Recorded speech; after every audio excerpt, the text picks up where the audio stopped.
తెలుగింటి వారి అదృష్టం శ్రీ వెంకటేశ్వరుడు. ఒక రోజుకు 1,00,000 మందికి అన్నదానాలు ఎలా చేస్తున్నాడు? ఇంతకీ శ్రీవారి అప్పు ఎంత ఉంది? ఈ అప్పునకు ఆయన చేసే విద్య, వైద్య, అన్నదానాలకు ఉన్న సంబంధ బాంధవ్యాలేంటి?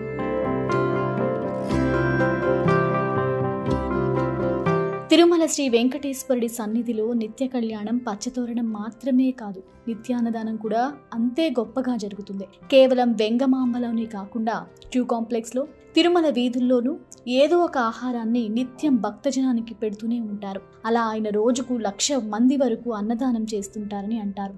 ఆ మాటకొస్తే హైదరాబాద్, హిమాయత్ నగర్ టిటిడి ఆలయాల్లోనూ ప్రతి మధ్యాహ్నం అన్నదానం జరుగుతుంది. అందుకంటూ టోకెన్లు ఇస్తారు కూడా. ఎవరైనా నగరానికి వచ్చిన వారు శుద్ధ, సోత్రియ, రుచికరమైన బ్రాహ్మణ భోజనం తినాలనుకునేవారు ఈ ఆలయానికి వెళ్ళి సుష్టుగా భోంచేసి రావచ్చు. ఇలా తిరుమల ఆలయంతో పాటు వివిధ టిటిడి ఆలయాల్లోనూ ఇలాంటి ప్రసాద వితరణలు, అన్నదానాలు, నిత్య సంతర్పణలు చేస్తూనే ఉంటారు శ్రీవారు. అంతేకాదు, ఆయన తనకు వచ్చే మొత్తాన్ని అప్పు తీర్చడానికి వినియోగించాలి.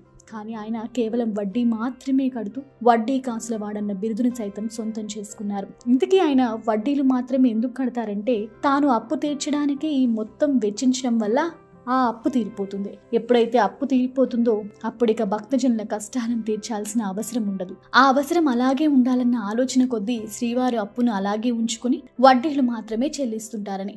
అప్పు, డబ్బు ఎవరైతే తనకు కానుకల రూపంలో ఇచ్చారో వారికి తిరిగి ఇచ్చేస్తూ వారి సొమ్ము వారి సేవకే వినియోగిస్తారని అంటారు. అలాగని ఆ డబ్బు ఏది ఆయనకు ఊరికే రావడం లేదు.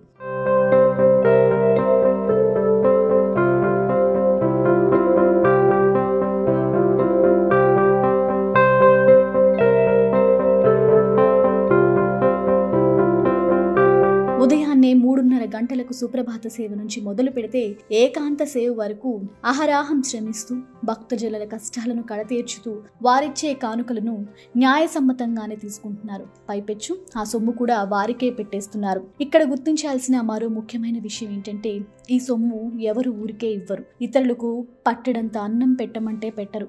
అదే ఇలా వారి కష్టాల రూపంలో తాను వారి యందు ప్రవేశించి వారి నుంచి మొక్కులు మొక్కించుకొని తద్వారా కానుకలు అందుకుని ఆపై ఆ సొమ్ముతో కట్టాల్సిన అప్పు కట్టకుండా ఇదిగో ఇలా అన్నం లేని వారికి అంత అన్నదానం చేస్తున్నారు శ్రీవారు.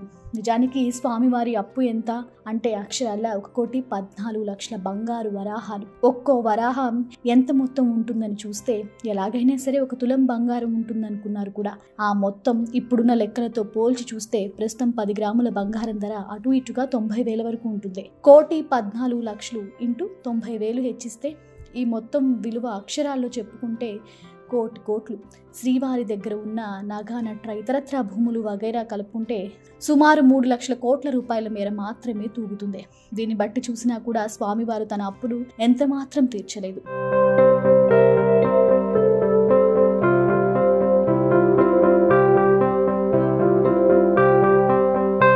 ఇదే శ్రీవారు పరమేశ్వరుడి సమక్షంలో బ్రహ్మ సాక్షిగా కుబేరుడి దగ్గర చేసిన అప్పు. దాన్ని ఇంకా ఎంత మొత్తం తీర్చాల్సి ఉంటుందని ఒక కన్నెడుగుడు ఆర్టీఐ రూపంలో అడిగారు. ఆయన ఇప్పటి వరకు టీటీడీ లెక్క చెప్పలేదు. కానీ అలా చెప్పాల్సి వస్తే ఇప్పటి లెక్కల ప్రకారం ఆ మొత్తం విలువ 1,00,00,000 కోట్ల రూపాయలు. ఈ మొత్తం ఎలాగో తీర్చలేని స్వామి ఇదిగో ఇలా విద్య, వైద్య, అన్నదానాలకు ఖర్చు చేస్తూ ఇటు భక్తుల కష్టాలు తీర్చుతూ అటు తన సంసారాన్ని కూడా వదులుకొని త్యాగం చేస్తూ కలి అంతం వరకు ఇలా ఆయన పాటు పడుతూనే ఉంటారని అంటారు పండితులు. ఎప్పుడైతే ఈ అప్పు తీరిపోతుందో అప్పుడు ఈ కలియుగం కూడా అంతమవుతుందని. అందుకే శ్రీవారిని కలియుగ ప్రత్యక్ష దైవంగా కొలుస్తుంటారని అంటారు ఆయన భక్తజనులు. ఇలాంటి ఎన్నో విశేషాల సమాహారం ఈ భక్తిని సబ్స్క్రైబ్ చేసుకోండి. మరిన్ని ఆధ్యాత్మిక రహస్యాలను తెలుసుకోండి. సర్వేషినా సుఖినో భవంతు.